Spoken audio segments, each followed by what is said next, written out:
የሶማሊያው ፕሬዝዳንት ኢትዮጵያና ግብጽ በሀገራቸው ውስጥ እንዲዋጉ እንደማይፈቅዱ ተናገሩ።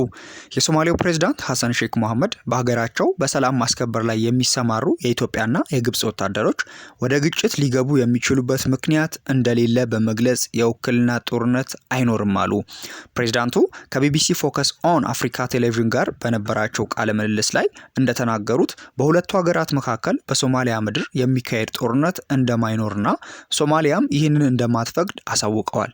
የሶማሊያ ፕሬዝዳንት ሐሰን ሼክ መሐመድ በዚሁ ቃለ ምልልሳቸው ላይ ኢትዮጵያና ግብጽ በሶማሊያ ውስጥ ግጭት ውስጥ ሊገቡበት የሚችሉበት እድል እንደሌለ ተናግረዋል። ሁለቱ ሀገራት ወደ ግጭት ለመግባት የሚፈልጉ ከሆነ በራሳቸው ሊዋጉ ይችላሉ ያሉት ፕሬዝዳንቱ፣ ነገር ግን በሶማሊያ ምድር የሁለቱ ሀገራት ሰራዊት የሰፈሩበት ቦታ ተቀራራቢ ስላልሆነ ለግጭት የሚያበቃ እድል የለም ብለዋል።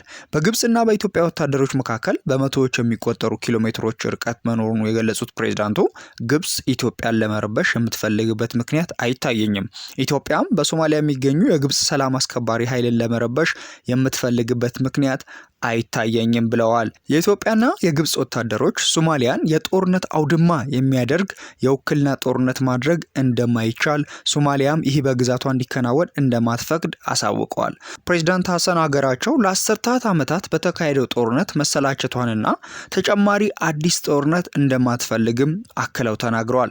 የራሳችን ችግሮች አሉብን፣ የራሳችን ጦርነቶች አሉብን በማለትም ሌሎች ሀገሮች እዚህ መጥተው በላያችን ላይ እንዲዋጉብን አንፈልግም በማለት ያፈጽሞ አይሆንም ብለዋል።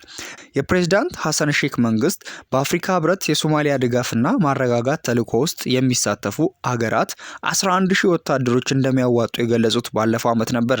ተልዕኮ በተባበሩት መንግስታት ድርጅት የጸጥታ ጥበቃ ምክር ቤት በጸደቀበት ስብሰባ ላይ የሶማሊያ ተወካይ ባደረጉት ንግግር በስምሪቱ የሚሳተፉ ወታደሮች ድልድል የተወሰነ ነው፣ በሁለትዮሽ ስምምነት እንደሆነ ገልጸው ነበር። በሀገሪቱ በሰላም ማስከበር ከሚሳተፉ ሀገራት መካከል በህዳሴ ግድብ ግንባታ ቅራኔ ውስጥ የገቡት ኢትዮጵያና ግብጽ ይገኙበታል። የኢትዮጵያ ሰራዊት በሶማሊያ ውስጥ ሰላም ለማስከበር ከተሰማራ 20 ዓመታትን ያስቆጠረ ሲሆን ግብጽ ጦሯን ለዚህ ተልዕኮ የላከችው ሶማሊያ ከኢትዮጵያ ጋር ውዝግብ ውስጥ በገባችበት ባለፈው ዓመት ነው። ኢትዮጵያ በታህሳስ 2016 ዓመተ ምህረት ነፃ ሀገርነቷን ካወጀችው ሶማሊላንድ ጋር የተፈራረመችው የባህር በር ስምምነት ከሶማሊያ ጋር እንድትቃቃር አድርጓት ነበር።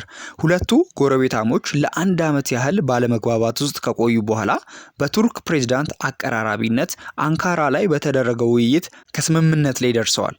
የሀገሪቱ መሪዎች ከስምምነት ላይ ከደረሱ በኋላ በሰጡት ጋዜጣዊ መግለጫ ላይ የቱርክ ፕሬዝዳንት ስምምነቱ ለወደብ አልባዋ ኢትዮጵያ የባህር መተላለፊያ በር እንድታገኝ የሚያደርግ ነው ሲሉ እምነታቸውን ገልጸዋል።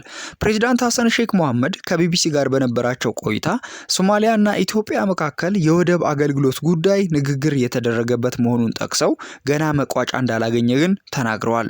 ኢትዮጵያ የሶማሊያን ወደብ ብትጠቀም ችግር የለብንም ሲሉ ተናግረዋል።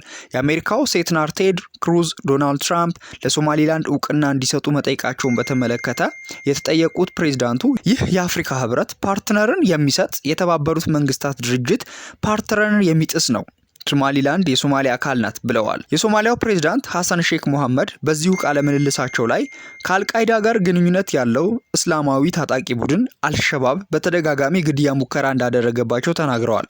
አልሸባብ ባለፉት 2 ዓመታት ለ5 ተከታታይ ጊዜ በሞቃዲሾና በጦር ግንባሮች ላይ የግድያ ሙከራ እንዳደረገባቸውና የመጨረሻው ሙከራ ባለፈው ዓመት መጋቢት ወር ላይ እንደነበረ ለቢቢሲ አስታውቀዋል። ምንም እንኳን ቡድኑ ፕሬዝዳንቱን ለመግደል ያልተሳካ ሙከራ ቢያደርግም እየተዳከመ መሆኑን ገልጸዋል።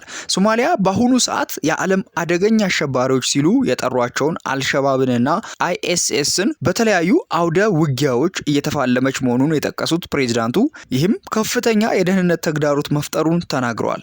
በአሁኑ ወቅት ተግዳሮታቸው የሀገሪቱን ጦር መገንባትና እግረ መንገድ ጦርነት ማካሄድ መሆኑን አንስተዋል።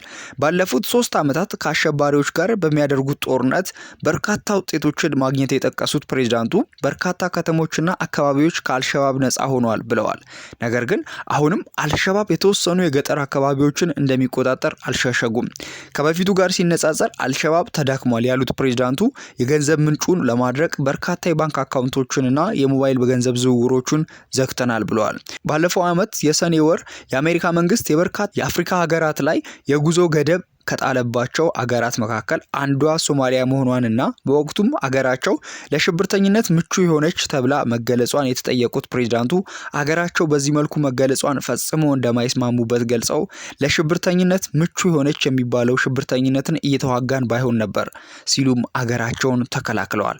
አገራቸው ከ32 ዓመታት በኋላ የተጣለባትን የመሳሪያ ግዢ ማዕቀብ መነሳቱን ከአውሮፓውያኑ ከ1972 ወዲህ የመንግስታቱ ድርጅት የጸጥታው ምክር ቤት ቋሚ ያልሆነች አባል መሆኗን የ5 ቢሊዮን ዶላር ዕዳ ሰረዛ ማግኘቷንና በዓለም አቀፍና በቀጠናዊ ድርጅት ውስጥ መሳተፍ መጀመሯን በመጥቀስ ይህ ሁሉ የሆነው አልሸባብን እያሸነፍን ስለሆነ ነው ብለዋል። የሰዓቱን ዜናዎች ይዤላችሁ ነበረ። በቀጣይ መረጃ እንገናኛለን። መልካም ጊዜ።